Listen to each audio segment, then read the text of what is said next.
ayan, ang topic natin ay ito yung sa live nila Daddy Frankie at doon nga po ay nabigyan ng linaw ni Daddy Frankie kung ano ang masasabi niya doon sa awayan nila ni Ate Hansing at ni Kuya Oliver. So, ayun na, supportahan po natin ang bawat upload nila Daddy Frankie. Ano po? At bawat beneficiary ay may kanya-kanyang kwento. Good morning mga balbas natin. So dito magbabalik po tayo, magagawa tayo ng reaction video dito kay Nanay Hansing na naman mga balbas, no? So dito ay nag-live itong si Daddy Frankie. Ang topic nila ay yung saan ipapabahay or kung halimbawa gumaling na nga itong si, para at least kahit paano ngayon ay talagang laki na improvement ni Oliver, no? So topic natin ay yung sa bahay ni Oliver, no? So doon ay nag-live ko sila Daddy Frankie at ating reaksyonan din yung sinasabi at yung mga opinion, reaction ni Ma'am Bopil, no? Nanay Bopil. So ito po, no? Balbas, no? So may importante dito, no? Sana hindi at mag-stick tayo doon sa mismo kung ano ang kaihinan o ano ba ang magiging kumbaga, 'di ba, plano sa buhay or yung future ni Oliver, no? Si Oliver po huwag natin kalimutan na si Oliver po ang ating talagang gusto nating tulungan or gusto nating mangyaring mawala na ang lahat ng nakaraan niya na talagang masakit na nakaraan, no? So dito po ay ating bibigyan ng reaction. So pakinggan muna natin yung kay Ma'am Bopil, no? So ito yon. Ito na. Sabi nga ni Daddy Frankie, doon sa pagtatalo, sa pagkakaroon ng sagutan ni Ate Hansing at saka ni Kuya JJ ay hindi naman sa kanila galit si Ate Hansing kundi kay Kuya JJ. Pero ganun pa man ay medyo parang may ugali si Ate Hansing na kahit may ibang tao ay ganun yung inaasal na pwede namang silang manahimik muna, kaya lang talagang literal na iyon talaga yung ugali ni Ate Hansing. So eto na ang isa sa kadahilanan ni Ate Hansing na kaya gusto niya doon pabahayan sa tabi niya ay di umano. Order food you love with Foodpanda. Download the app and order now. Ay di umano, wala daw po kasing kuryente doon sa kulungan ni Kuya Oliver kung doon pababahayan. Ay napaka-basic niya natin, Hansing, natural.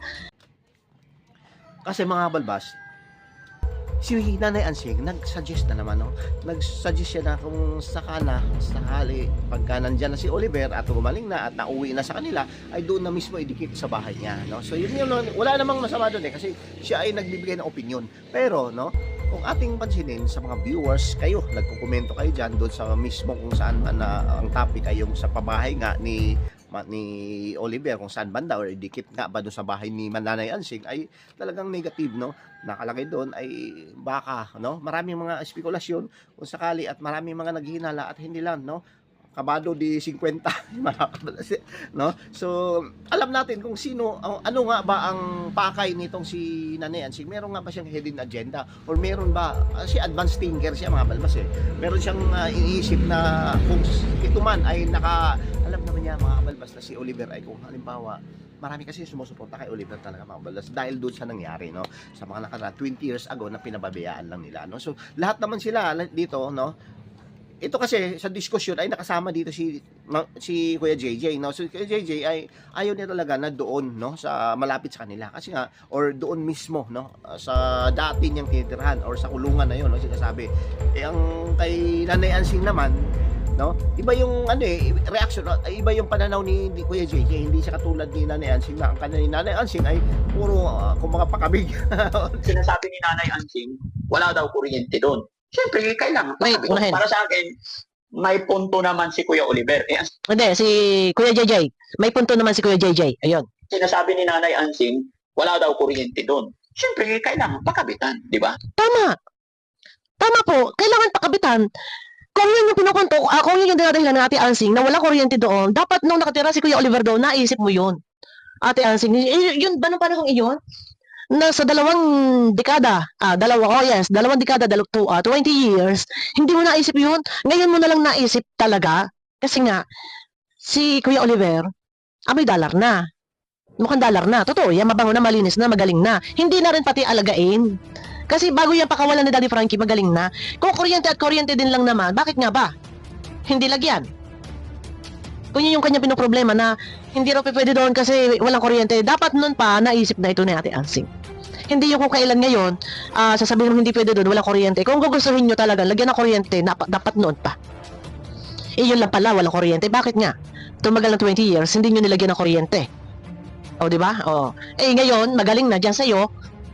Para kuno may bigay daw ang pangangailangan. Ano pangangailangan? Baka ikaw pang mabigyan, ni Kuya Oliver. Ayan na naman tayo. Pero yun naman talaga. Kung kuryente lang din, bakit hindi lagyan? Di lagyan. O, di ba? O. Kasi alangan namang habang buhay na idikit doon, Yes. tapos nakakonect siya Hindi na. ng kuryente, later on, magiging problema. Tama. Kung doon nakatira, tapos makikikabit pa si Kuya Oliver, baka maging problema. So,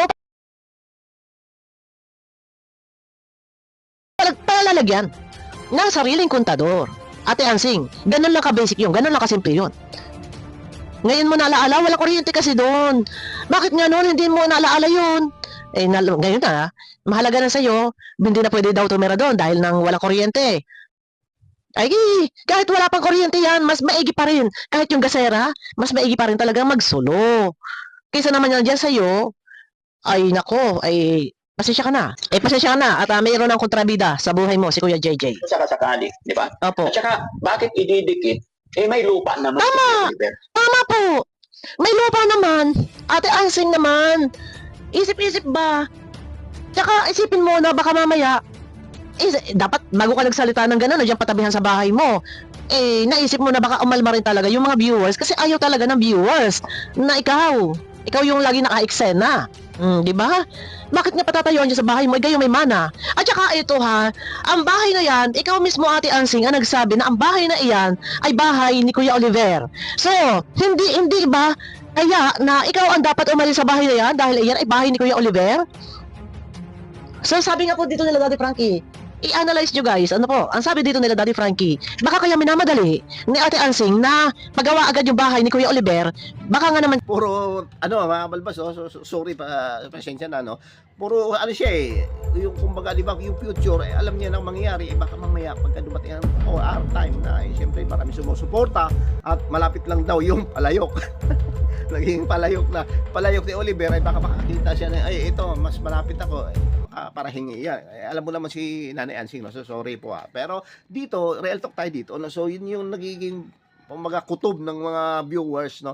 Mga kutob ng mga nagko-komento na baka sakali baka mangyari talaga, no? Kasi nga 20 years na pabayaan ito, no? So kay Kuya JJ which is ako bilib ako ni Kuya JJ, mga balbas Bakit? Dahil ginawa niya ito imbes na kumbaga, di ba, ang sinasabi ni Nanay Ansing ay doon itira doon sa dati or sa kulungan niya. Sabi naman hindi siya pwede doon dahil kumbaga yung mga nakaraan, kung mamaya maalala niya, alam naman natin kasi, di ba, na nandun siya sa 20 years na yan. Siyempre, baka mamaya, pag gumaling siya, ibabalik na yung mga alaala niya, no? Babalik, ito yung nangyari sa akin, ito yung mga masakit na aking naranasan, no? So, baka babalik yung pagiging depression, or ma-depress ulit siya muli, at baka mas malala pa, no? So, yun yung nakitaan natin, at baka mamaya, di ba, hindi na mangyari sana ulit na maulit pa yung kanyang sitwasyon, no, mga balbas, no. So dito, itong si Nanay Ansing, ang iba naman sa kanya Iba yung sa kanya. Alam mo bakit? Yung tinitirhan daw kasi walang kuryente, no. So yun yung isa sa mga napakababaw na dahilan kung bakit ayaw niya doon ipatira, no. So kay Kuya JJ tama na best, no. So baka daw pwedeng sisirain na lang daw yung kulungan para at least paano hindi na maalala o ano ba yung mga talagang karumal-dumal na nangyari. At tingnan mo naman, no, kung ating i-refresh yung mga nakaraan, isisiriwain ay talagang 20 years, hindi lang isang buwan niya, mga balbas, no. Hindi lang yan araw. Tayo nga, pag halimbawa hindi tayo nakaligo ng ilang araw, di ba, kayo talagang nahirap, no? Mas hindi ko ma-explain kung anong hindi ko nga mapaliwanag kung maisip ko yung gano'n, no? 20 years na talagang survive dito si Oliver, no? So napakahirap na sitwasyon, baka nga babalik ito, no? So yun po yung gusto mangyari, na ayaw ni Kuya JJ na doon sa mismong dating titirahan or sa kulungan na sinasabi, no? So dito kay Nanay Ansing, ayaw naman niya dahil walang kuryente. So meron talaga siyang meron talaga siyang iniisip dito, meron talaga siyang balak, meron ba siyang plano sa buhay na mas okay daw, mas okay siguro kung diyan, pero sarili kapakanan, mga balbas ang tawag dyan, no? sarili niya na iniisip niya kung sakaling nandyan si Kuya Oliver, ay baka, di ba, syempre, di ba, maraming sponsor. So, totoo naman dahil nga ang daming naawa kay Kuya Oliver ngayon, di ba, viral si Kuya Oliver at ang dami sumusuporta niyan, hindi lang ngayon yan, sa mga susunod pa, dahil dun sa awa at dun sa mismong parang bayani, ang dating parang bang nakakaawa na talagang bakit, no? Isang tao yan, mga balbas no? Kapwa tao natin na hindi na bigyan ng magandang buhay sa mga nakaraan, no? Doon lang siguro sa simpleng away or sa simpleng katigasan or ulo or sa ugali, di ba? Pero pagdating dito ay makita natin yung ugali mismo na ni Nanay Ansing ay hindi talagang ayaya, no? So dito, mas pinili pa ni Nanay Ansing na mas malapit sa kanila. Kayo, magkomento kayo mga balbas natin kung gusto nyo ba or yung suggestion ni Nanay Ansing ay doon na lamang, no? So, doon na lamang sa dikit sa bahay niya. Pero ito sila Frank, hindi ba na basta-basta papayag to, no? So, syempre, una, tingnan natin sana ang gulo or tingnan natin mabuti, no? Isipin natin na si Oliver, kung halimbawa ito ay gumaling at talagang siya mismo ang mag-suggest, ako, hiwalay ako dito. Hindi yung antay natin bakit? Si Oliver ay magaling na no, di ba? Kung halimbawa ito ay suggestion mo, antayin natin muna si Nanay Frank, si Oliver dito, no, di ba? At si Kuya JJ laging tama yan Kasi minsan mali na nga sila, kailangan niya bumawi nila magkapatid, no? Pero itong si Nanay Ansing ay babawi nga pero merong akibat na may katapat or merong katumbas or meron bang bawi, di ba? Hindi natin alam no, mga balbas, no? So dito kung ating pakinggan sila ay tama naman lahat no? Tama lahat yung suggestion kasi positive, gusto nilang bumawi. Pero pagdating nga dito kay Nanay Ansing ay nababas siya lalo doon sa sinasabi niya na indikit na lang yung bahay ni Oliver kung sakaling papayahan doon sa kanya mismong tabi, no? Sa tabi mismo. Dahil para yung kaldero makikita ko ulam. Di ba? Joke lang yung mga balbas. So, yun po no, nang nakita ng mga or napanood natin doon sa live or mga lahat ng suggestion kung ano man ang gusto mangyari. No? So, kayo mismo, importante mag-komento, mahalaga mga balbas na mag-komento kayo kung ano ba ang inyong mai-suggest at paano ay malalaman ni Daddy Frankie at di ba doon mismo. At sana no, mga balbas ay magkaroon na ng maayos o maliwanag no, kung hindi mag-away-away no, mga balbas no, kaya baka mamaya kung halimbawa darating natin ibaba ka sa camera lang sasabihin ni Nanay Ansing tutulungan pagdating ng walang camera di ba mahirap yun, di ba pabalbas. Alam naman tayo ugali ni Nanay Ansing na ganito pala siya sa mga nakaraan at talagang di ba hindi man lang pamaing siya yung pinaka sa babae di ba kapatid, pero hindi man lang niya mahugasan, hindi man lang mapaligon, hindi man lang mamalinisan yung bahay no at yung pinagtirahan natin ni Oliver no? So ngayon ay hindi pa talaga check at hindi pa talaga sasabihin natin na ito ay papayagan ni Daddy Frankie mga balbas. No? So yun lang po at is mapagpalaran po muna sa lahat at